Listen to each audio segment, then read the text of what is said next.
사랑하는 여러분, 오늘은 에스겔서 42장에서 44장을 통독합니다. 오늘 본문에서 하나님은 성전 주변에 있는 제사장들의 방들과 번제단을 보여주시고 그 제사장들이 드릴 제사들과 그들의 직분들에 대해 말씀하십니다. 그리고 이스라엘 백성의 죄로 인해 성전을 떠나셨던 하나님의 영광이 다시 성전에 임하심으로 하나님에 대한 예배가 회복될 것을 보여주십니다. 오늘 말씀을 통해서 반역적인 백성에게 예배를 회복시켜 주신 하나님의 은혜에 대해 묵상해 보시기 바랍니다. 42장 성전 양쪽 곁에 있는 두 건물. 다음으로 그는 나를 데리고 안뜰로 나가 성전 북쪽에 있는 건물로 갔다. 그 건물 길이는 52.5m이고 폭은 26.3m이며 문은 북쪽을 향하였다. 그 건물에는 두 줄의 방들이 있었는데 한 줄은 성소뜰을 향하였고 또 다른 한 줄은 바깥들에 돌이 깔린 곳을 향하였으며 그 건물은 3층으로 되어 있었다. 그리고 그 두 줄의 방들 사이에는 폭 5.3m, 길이 52.5m 되는 통로가 있었으며 그 방들의 문들은 북쪽을 향하였다. 그 건물 위층에 있는 방들이 아래층의 방들보다 더 좁았다. 이것은 회랑이 아래층과 중간층보다 위층의 자리를 더 많이 차지했기 때문이었다. 3층으로 된 그 방들은 뜰에 있는 다른 건물들처럼 기둥으로 받쳐져 있지 않았기 때문에 위층의 건평이 중간층과 아래층보다도 적었다. 그 건물과 바깥들에 평행한 바깥담이 있었으며 그 담의 길이는 26.3m였다. 바깥들로 향한 그 방들의 전체 길이는 26.3m이고 성전 쪽을 향한 방들의 전체 길이는 52.5m였다. 그리고 아래층에는 동쪽으로 출입구가 나 있었는데 이것은 바깥들에서 들어가는 출입구였다. 남쪽 안뜰에도 성전과 바깥들 사이에 두 줄의 방들이 있었으며 그 방들 사이에 통로가 있었다. 그 방들도 북쪽에 있는 방들과 모양이 같았으며 길이와 폭도 같고 출입구와 문도 북쪽의 것과 같았다. 그리고 바깥들에서 들어가는 출입문도 동쪽으로 나 있었다. 그때 그가 나에게 이렇게 말하였다. 성전 뜰을 향한 이 남쪽 방들과 북쪽 방들은 거룩한 방들이다. 이것은 여호와를 가까이 하는 제사장들이 가장 거룩한 음식을 먹는 곳이며 또 가장 거룩한 제물인 소제와 속제제와 속건제의 제물을 두는 곳이다. 그래서 이곳은 거룩한 곳이다. 제사장들이 성소에 들어갔다가 나올 때에는 바깥들로 바로 나오지 못하고 그들이 섬길 때 입었던 예복을 그 거룩한 방에 벗어두고 나와야 한다. 이것은 거룩한 옷이기 때문이다.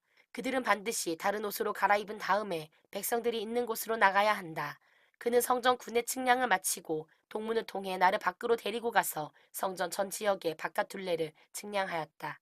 그가 측량하는 장대로 동쪽을 측량하니 262.5m였다. 다음에 그가 서쪽과 남쪽과 북쪽을 측량하니 그것도 각각 262.5m였다. 이렇게 해서 그는 사방을 다 측량하였는데 그 둘레에는 사면에 담이 있었으며 그 길이와 폭이 다 같이 262.5m였고 그 담은 거룩한 것과 속된 것을 분리시키는 구실을 하였다. 43장 성전에 가득한 여호와의 영광. 다음에 그는 나를 동문으로 데리고 갔다.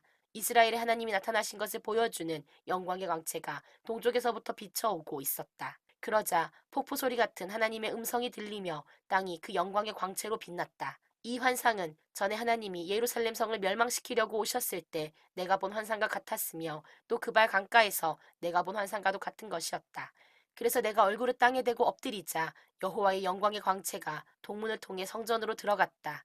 그때 여호와의 영이 나를 들어올려 안뜰로 데리고 가기에 내가 보니 성전에 여호와의 영광이 가득하였다. 성전을 측량하던 그 사람이 내 곁에 서 있을 때 나는 성전 안에서 들려오는 이런 음성을 들었다. 사람의 아들아, 이곳은 내 보좌가 있는 곳이며 내 발을 두는 곳이다. 내가 여기서 이스라엘 백성과 함께 영원히 살 것이다. 이스라엘 백성과 그 왕들이 다른 신을 섬겨 창녀짓을 하고 산당에 왕들의 우상을 세워 내 거룩한 이름을 더럽히는 일이 다시는 없을 것이다. 그들이 자기들의 우상 신전을 바로 내 성전 곁에 세워 담 하나를 사이에 두고 더러운 일을 행하여 나의 거룩한 이름을 더럽혔기 때문에 내가 분노하여 그들을 멸망시켰다. 이제 그들은 다른 신을 섬기는 창녀짓을 버리고 생명 없는 왕들의 우상을 제거해야 할 것이다. 그러면 내가 영원히 그들 가운데 살겠다. 사람의 아들아, 너는 이스라엘 백성에게 이 성전에 대하여 설명해 주고 그 모양을 생각하게 하여 그들의 죄에 대해서 부끄러움을 느끼게 하라. 만일 그들이 자기들이 행한 모든 일을 부끄러워하면 너는 그들에게 이 성전의 구조를 자세히 설명하라. 너는 성전의 출입구를 포함한 모든 건축의 양식과 전체 모양과 그 용도와 규정을 알게 하고 그들 앞에서 이 모든 것을 써서 그들이 그 모든 법과 규정을 준수하게 해야 한다. 성전의 법은 이렇다. 성전이 세워진 산꼭대기 주변은 아주 거룩하다. 이것이 바로 성전의 법이다. 재단. 재단의 치수는 이렇다. 재단 밑받침의 높이는 53cm이고 그 밑받침의 가장자리 폭도 53cm이며 가장자리에 둘러있는 턱의 높이는 약 23cm이다. 밑받침 위에 있는 재단 아래층은 높이가 1.1m이며 그 가장자리 폭이 53cm이다. 그리고 중간층은 높이가 2.1m이고 그 가장자리 폭이 53cm이며 이 번제단 제일 위층은 높이가 2.1m이고 내 모퉁이에는 뿔 4개가 솟아있다. 그리고 번제단 제일 위층은 가로 세로가 다 같이 6.3m인 정사각형이며 중간층은 가로 세로가 7.4m인 정사각형이고 밑받침에 둘러있는 턱의 폭은 26cm이며 그 턱의 받침폭은 사방 53cm이다.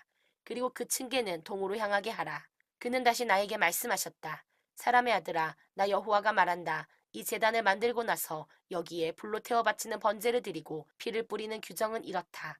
너는 사독의 자손 중 나를 가까이 하며 내 앞에서 섬기는 레위 사람의 제사장들에게 어린 수송아지 한 마리를 주어 죄를 씻는 속죄 제물로 삼게 하고 내가 그 피를 가져다가 제단의 내 뿔과 제일 아래층 내 모퉁이와 그 사면 가장자리에 발라 속죄하여 제단을 정결하게 하라.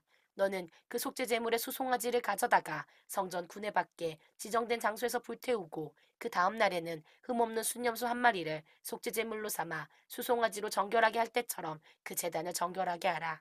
이렇게 하는 것을 마친 다음에 너는 흠없는 수송아지 한 마리와 흠없는 순양 한 마리를 가져다가 나 여호와 앞에 바치고 제사장이 그 위에 소금을 쳐서 나 여호와에게 번제로 드리게 하라. 7일 동안 너는 속죄 제물을 위해 매일 염소 한 마리와 어린 수송아지 한 마리와 순양 한 마리를 준비하라. 전부 흠없는 것이어야 한다. 너는 그것으로 7일 동안 속죄제를 드리고 제단을 정결하게 하며 봉헌하라. 7일이 끝나고 8일째부터는 제사장이 백성의 번제와 감사제를 단에 드리게 하라. 그러면 내가 기꺼이 너희를 받아들이겠다. 이것은 나주 여호와의 말이다. 44장 동문 사용과 성전 출입에 대한 규정. 그 사람이 나를 데리고 동쪽으로 향한 성소의 바깥문으로 나오자 그 문이 닫혔다. 그때 여호와께서 나에게 말씀하셨다. 이 문은 닫혀져 있어야 하고 열어서는 안 되며 그 어떤 사람도 이리로 들어올 수가 없다. 이스라엘의 하나님 나 여호와가 이리로 들어왔기 때문에 이 문은 닫아 두어야 한다. 그러나 왕만은 이 문 안으로 들어와서 나 여호와 앞에 앉아 음식을 먹을 수 있다. 하지만 그는 이 문의 현관을 통해 들어왔다가 나갈 때에도 이 길로 나가야 한다. 그는 또 나를 데리고 북문을 통해 성전 앞으로 갔다. 내가 보니 여호와의 영광의 광채가 성전에 가득하였다. 내가 얼굴을 땅에 대고 엎드리자 여호와께서 나에게 말씀하셨다. 사람의 아들아, 너는 성전에 관한 모든 규정에 대하여 내가 말하는 것을 잘 듣고 어떤 사람이 성전에 출입할 수 있는지 주의하여 살펴라. 그리고 너는 거역하는 이 이스라엘 백성에게 나주 여호와가 이렇게 말한다고 일러주어라. 이스라엘 백성아, 너희는 아주 더러운 일을 행하였다. 너희는 나를 두려워하지 않는 경건치 않은 이방인을 내 성소로 데려와서 너희가 나에게 빵과 기름과 피를 드릴 때에 그들을 내 성소 안에 있게 하여 내 성전을 더럽히고 내 계약을 깨뜨렸다. 너희는 또 너희 거룩한 직분을 직접 수행하지 않고 성소에 이방인을 두어 그들이 너희 직분을 대신하게 하였다. 나주 여호와가 말한다. 이스라엘 백성 가운데 있는 이방인 중에서 나를 두려워하지 않는 경건치 않은 이방인은 내 성소에 들어오지 못할 것이다. 제사장에 관한 규정. 여호와께서 나에게 말씀하셨다. 이스라엘 백성이 나를 떠나 우상을 섬길 때에 레위 사람들도 나를 멀리 떠나 우상을 섬겼으므로 그들은 그 죄에 대한 대가를 받아야 할 것이다. 그들은 성전 문을 맡아 지키고 성전 일을 하므로 성전에서 나를 섬기고 또 백성을 위해 번제와 희생의 제물을 잡아 백성 앞에서 그들을 섬길 수는 있다. 그러나 그들이 이스라엘 백성에게 우상 섬기는 일을 자극하여 그들을 죄에 빠지게 하였으므로 내가 손을 들어 맹세하지만 그들은 그 죄에 대한 형벌을 받아야 할 것이다. 그들은 제사장으로서 가까이 나와 나를 섬기지 못할 것이며 또 나에게 거룩한 것은 무엇이든지 가까이 하지 못할 것이다. 그들은 자기들이 행한 더러운 일에 대하여 부끄러움을 당해야 한다. 그렇지만 성전을 관리하는 일과 성전 안의 모든 잡일은 내가 그들에게 맡기겠다. 그러나 이스라엘 백성이 나를 떠날 때에 레위 지파 중 사독의 자손들은 제사장으로서 내 성소의 직무를 충실히 수행하였다. 이제 그들은 가까이 나와 나를 섬기고 내 앞에 서서 희생 제물의 기름과 피를 드릴 것이다. 이것은 나 여호와의 말이다. 그들만이 내 성소에 들어올 수 있고 그들만이 내 상에 가까이 나와 내가 맡긴 직분을 수행하게 될 것이다. 그들이 안뜰 문에 들어올 때에는 못이 옷을 입어야 한다. 이것은 그들이 안뜰 문이나 성전 안에서 섬길 때 양털옷을 입어서는 안 되기 때문이다. 그들은 모시관을 머리에 쓰고 모시바지를 입어야 하며 땀나게 하는 것은 그 어떤 것도 착용해서는 안 된다. 그들이 백성이 있는 바깥들로 나갈 때에는 성전 안에서 섬길 때 입던 옷을 벗어 거룩한 방에 두고 다른 옷으로 갈아입고 나와야 한다. 그렇지 않으면 백성들이 그 거룩한 옷을 만져 해를 입을 것이다. 그들은 머리를 밀거나 길게 기르지 말고 적당하게 깎아야 한다. 제사장이 안뜰에 들어갈 때에는 포도주를 마시지 말아야 하며 또 그들은 과부나 이혼한 여자와 결혼해서도 안 된다. 그러나 그들은 이스라엘 처녀나 제사장의 미망인과 결혼할 수 있다. 그들은 내 백성에게 거룩한 것과 속된 것의 차이를 가르치고 부정한 것과 깨끗한 것을 구별하는 방법을 가르쳐야 한다. 제사장은 소송 문제가 야기될 때 내 법대로 재판해야 하고 내가 정한 법과 규정대로 모든 명절을 지켜야 하며 또 나의 안식일을 거룩하게 지켜야 한다. 제사장은 시체를 가까이 하여 자신을 더럽혀서는 안 된다. 그러나 자기 부모나 자녀나 형제나 시집가지 않은 자매의 시체는 가까이 할 수 있다. 이럴 경우 그는 자신을 정결하게 한 후에 7일을 기다려야 하며 그런 다음에 그가 성소의 안뜰에 들어가 다시 섬기려고 할 때에는 자기를 위해서 속죄제를 드려야 한다. 이것은 나 여호와의 말이다. 그들에게도 유산이 있으니 내가 곧 그들이 가질 수 있는 유일한 유산이다. 그들은 이스라엘에서 소유할 재산이 아무것도 없으나 내가 바로 그들의 재산이다.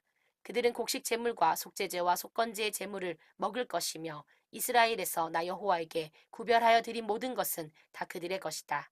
그리고 모든 첫 열매 중에서 제일 좋은 것과 또 나에게 특별히 바친 모든 예물도 다 제사장의 것이다.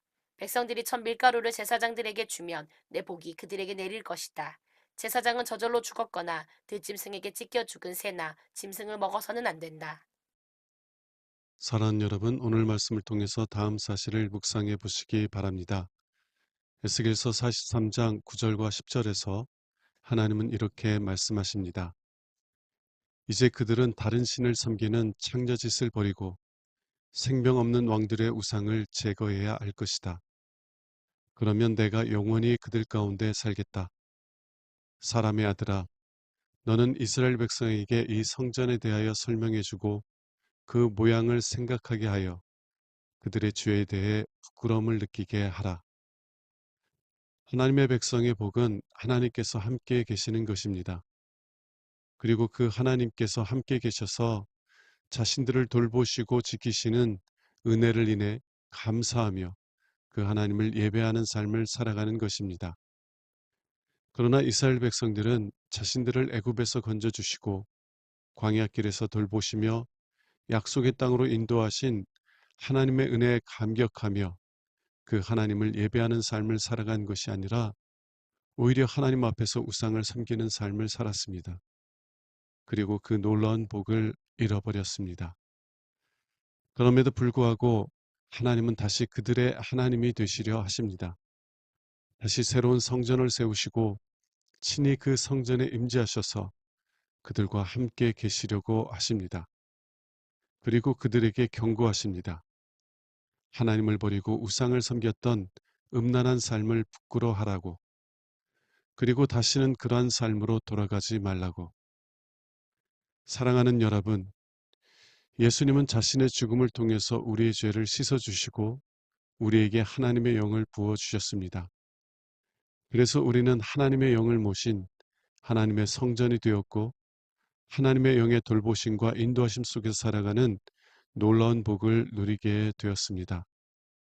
우리는 결코 이스라엘 백성들처럼 애굽을 그리워해서는 안 됩니다.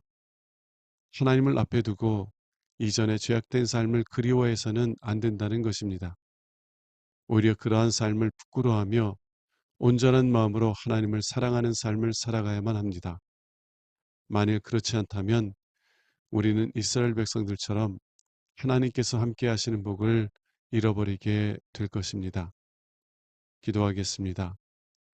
우리에게 성령을 주셔서 우리와 함께 하시는 하나님 아버지, 애굽의 삶을 그리워하지 않고 온전한 마음으로 하나님을 섬기는 삶을 살게 하옵소서. 우리 주 예수 그리스도의 이름으로 기도합니다. 아멘.